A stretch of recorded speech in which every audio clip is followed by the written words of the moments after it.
बिस्मिल्लाहिर्रहमानिर्रहीम। Dear student, अस्सलाम वालेकुम।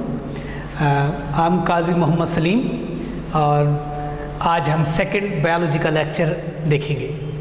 First of all first lecture में हमने बात की थी बायोलॉजी की डेफिनेशन और उसके बारे में थोड़ा सा इंट्रोडक्शन हमने देखा था, और नेक्स्ट हमने देखा था कैरेक्टरिस्टिक्स ऑफ लाइफ की बात की थी, यानी एक जानदार यानी ज़िंदगी की कुछ खूबियों के बारे में, करैक्टर के बारे में, यानी ऐसी खूबियाँ जिनकी वजह से हम नॉन लिविंग से लिविंग को हम अलग कर सकते हैं। और आज जो हमारा लेक्चर है, जो आज हम पढ़ेंगे, वो है ब्रांचेस ऑफ बायोलॉजी, यानी बायोलॉजी की शाखें, यानी मेन फील्ड्स बायोलॉजी से रिलेटेड वो कौन कौन सी है। फर्स्ट ऑफ ऑल हमारी फील्ड है, ब्रांच है बायोलॉजी की, इकोलॉजी। क्या आपसे तारीफ पूछेगा, व्हाट इज इकोलॉजी? इकोलॉजी क्या है? Branch of biology which deal with environmental relation, यानी बायो की वो ब्रांच जिसमें हम इन्वायरमेंटल रिलेशन के बारे में मुताला करेंगे। अगर आपको इस डेफिनेशन को आसान वर्ड्स में भी आप कह सकते हैं कि branch of biology in which study of environmental relation to organism, यानी इस जानदार का इन्वायरमेंट से क्या ताल्लुक है, क्या रिलेशन है, क्या एक दूसरे से उनका लेन देन है, इनके बारे में हम पढ़ेंगे, डिटेल देंगे, स्टडी करेंगे, देखेंगे कि दोनों एक दूसरे के ऊपर कैसे अफेक्ट हो रहे हैं, कैसे इन दोनों का आपस में ताल्लुक है। तो वो एक स्पेसिफिक बायो की फील्ड हो जाएगी, जिसे हम क्या नाम देंगे, इकोलॉजी का नाम देंगे। नेक्स्ट वन है एम्ब्रियोलॉजी। एम्ब्रियोलॉजी क्या है? Branch of biology which deal with development, bio की वो ब्रांच जिसमें हम डेवलपमेंट की स्टडी करते हैं, इट इज कॉल्ड एम्ब्रियोलॉजी। तो इसको और आसान अगर देखना चाहें, वो आप ऐसे भी लिख सकते हैं कि branch of biology in which study of development of embryo, यानी एक एम्ब्रियो की स्टडी, एम्ब्रियो की डेवलपमेंट की स्टडी करना, मुताला करना। अब इसको कंसेप्ट अगर कि एम्ब्रियोलॉजी किसे कहते हैं, यानी एक एम्ब्रियो स्टेज है, कोई भी फीमेल जानदार है उसमें, या कोई एग जो है उसके अंदर एक एम्ब्रियो होता है नन्हा सा, उस एम्ब्रियो से कंप्लीट जानदार बनता है। ये जो एक मरहला है, हम इसे डेवलपमेंट का नाम देते हैं। ये जो एक प्रोसेस होगा, ये डेवलपमेंट कहलाता है प्रोसेस।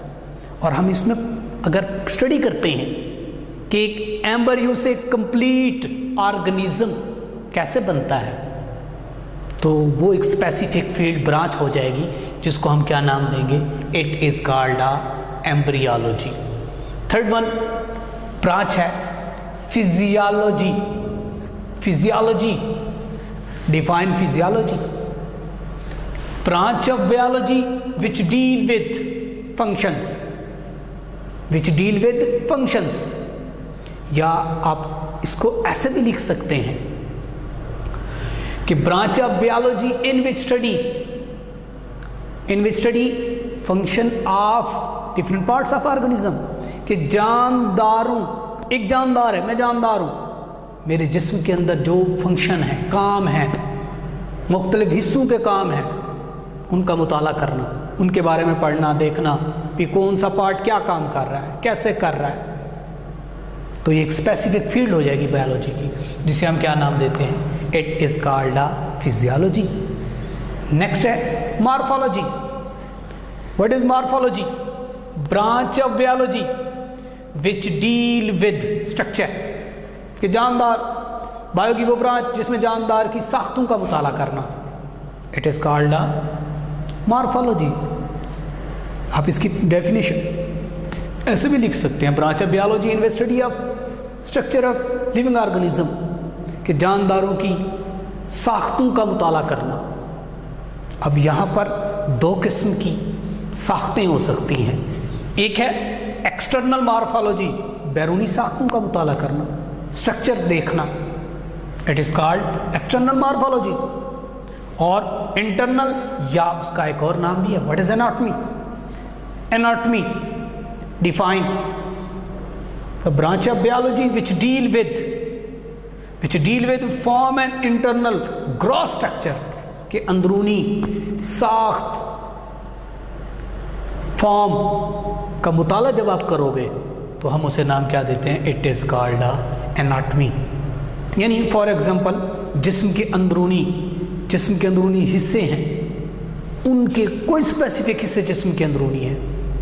फॉर एग्जांपल इंटेस्टाइन ले लें, कोई जिस्म के अंदरूनी साख्त है, उसका मुताला कर रहे हैं, तो वो एक स्पेसिफिक ब्रांच हो जाएगी, हम उसे एनाटॉमी का नाम देंगे। नेक्स्ट है palaeontology. What is palaeontology? Branch of biology which deal with fossil, कि बायो की वो ब्रांच जिसमें फॉसल का मुताला किया जाए। फॉसल मीन बाकियात। यहाँ पर आपसे वो फॉसल की डेफिनेशन भी पूछ सकता है कि व्हाट इज फॉसल, कि फॉसल का मुताला एक पैलेंटोलॉजी कहलाता है। तो फॉसल क्या है? Fossil dead remains of organism, यानी जो जानदार पहले थे मर गए हैं और उनके बाकियात हमें ज़ेर ज़मीन बाकियात मिलते हैं, हम उनको उठा के देखते हैं ये कौन से जानदार का बाकियात है, ठीक है जी, कब मरा है, इसकी एज क्या होगी, ये सारा कुछ इसमें एक डिटेल में पढ़ते हैं, स्टडी करते हैं। तो एक specific branch, it is called palaeontology. Next आ जाए, नेक्स्ट है एवोल्यूशन। कि व्हाट इज एवोल्यूशन?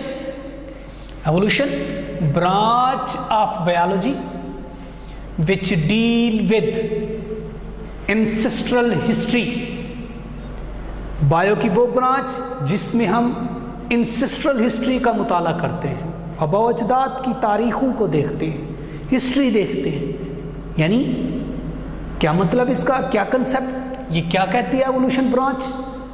ये ब्रांच ये कहती है जो हमसे पहले जानदार आए थे, यानी सिंपल लाइफ थी पहले, उससे कम्प्लेक्स आ गए हैं, नए जानदार आ गए हैं, सिंपल से कम्प्लेक्स बने हैं, तो एक एवोल्यूशन हुआ है ये। तो हम ये देखते हैं कैसे कौन से जानदार सिंपल थे, कैसे उससे कम्प्लेक्स लाइफ आई है, हम मुताला करते हैं, तो एक स्पेसिफिक फील्ड बन जाएगी, इट इज़ कॉल्ड एवोल्यूशन, हम उसे कहते हैं। नेक्स्ट वन आ जाती है histology. What is histology? Histology क्या है? Branch of biology which deal with tissue. यानी आप इसको सिंपल ऐसे भी लिख सकते हैं कि branch of biology in study of tissue. Bio की वो ब्रांच जिसमें हम टिश्यू का मुताला करते हैं, हम उसे नाम देते हैं, इट इज कॉल्ड हिस्टोलॉजी। आपका क्वेश्चन आता है sir what is tissue? Tissue किसे कहते हैं? तो बेटे टिश्यू की भी डेफिनेशन लिख सकते हैं। टिश्यू एक ग्रुप ऑफ सेल, एक सेल का मजमुआ विच परफॉर्म सिमिलर फंक्शन, एक सेल का मजमुआ जो काम भी एक करें सारे के सारे सेल, यानी ग्रुप है सेल का और सबका काम एक हो, तो हम उसे टिश्यू का नाम देते हैं। तो टिश्यू अगर जब एक स्पेसिफिक टिश्यू का मुताला कर रहे हो तो बायो की एक स्पेसिफिक फील्ड बन जाएगी, हम उसे कहते हैं हिस्टोलॉजी का नाम देते हैं। फिर आ जाएगी बेट genetics. What is genetics? Branch of biology which deal with heredity. या आप इसकी डेफिनेशन ऐसे भी लिख सकते हैं, branch of biology in study of heredity characters, यानी विरासती खसूसियात का मुताला करना। बायो के वो फील्ड जिसमें जस्ट यही देखेंगे, विरासती करैक्टर का मुताला करेंगे, तो हम उसे कहते हैं जेनेटिक्स का नाम देते हैं। आपका क्वेश्चन है व्हाट इज हेरिडिटी कैरेक्टर्स? विरासती खसूसियत किसे कहते हैं? ऐसी कैरेक्टर, ऐसी खूबियां जो हमारे अब्बा अजदाद से हमें मुंतकिल हुई हैं, यानी जो हमारे पेरेंट्स, फॉर एग्जांपल कि कुछ कैरेक्टर सेम टू सेम खूबियां, मेरी कैरेक्टर जो है सिमिलर टू मेरे पेरेंट्स हैं, तो वो खूबियां कैसे आई हैं हम उसका मुताला करते हैं। तो उन हेरिडिटी कैरेक्टर्स, हेरिडिटी विरासत का मुताला करेंगे, तो वो ब्रांच क्या कहेंगे? जेनेटिक्स का नाम देंगे। नेक्स्ट आ जाएगी ज़ूजियोग्राफी।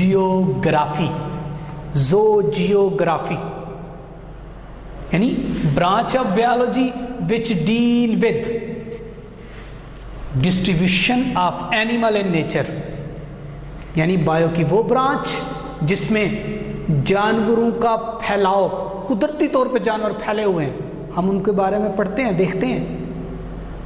यानी आप इसकी तारीफ ऐसे भी लिख सकते हैं कि branch of biology in which study of distribution of animal and different region of the earth, ज़मीन के मुख्तलिफ हिस्सों के ऊपर जानवरों का फैलाव, फैलना, देखना, उनके बारे में मुताला करना, स्टडी करना, इट इज़ कॉल्ड अ ज़ूजियोग्राफी। यानी ये बायोलॉजी की मेन ब्रांचेस जिनके बारे में आज हमने पढ़ा है, ये आज का हमारा लेक्चर था। यानी जिसमें हमने क्या पढ़ा है, फर्स्ट ऑफ ऑल इकोलॉजी की बात की, नेक्स्ट हमने एम्ब्रियोलॉजी की बात की, फिर फिजियोलॉजी की बात की, फिजियोलॉजी के अंदर एक्सटर्नल एंड इंटरनल फिजियोलॉजी, और मार्फोलॉजी की बात की। मार्फोलॉजी यानी दो टाइप, एक्सटर्नल और इंटरनल की बात की। यानी पैलेंटोलॉजी की बात की, एवोल्यूशन, फिर हमने हिस्टोलॉजी की बात की, फिर हमने जेनेटिक्स की बात की, और लास्ट वन हमारी डेफिनेशन क्या थी, ज़ूजियोग्राफी। उम्मीद है आपको समझ आ गया होगा। अल्लाह हाफिज़।